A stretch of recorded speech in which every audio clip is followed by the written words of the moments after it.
జీరా rice చేసుకుందామండి. ఒక బాండీలో 1 స్పూన్ ఆయిల్ వేసాను. 2 స్పూన్ల జీలకర్ర వేసుకోవాలి. ఒక పచ్చిమిరపకాయ, ఒక 2 ఎండుమిరపకాయలు వేసుకొని కలుపుకుందాం.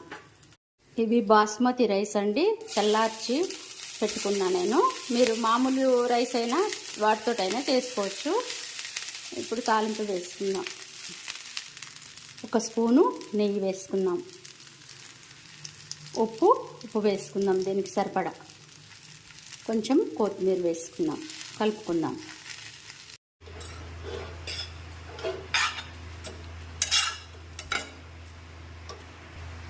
రెడీ అయిపోయిందండి, దింపుకోవడమే. జీరా రైస్ రెడీ అయిపోయిందండి. మీరు కూడా చేసుకోండి, చాలా ఈజీ, తొందరగా అయిపోతుంది. దీనిలో రైతా, ఎగ్ కర్రీ కానీ చికెన్ కర్రీ కానీ పెట్టుకొని తినొచ్చు, చాలా బాగుంటుంది. వెజ్లో కూడా బాగుంటుంది.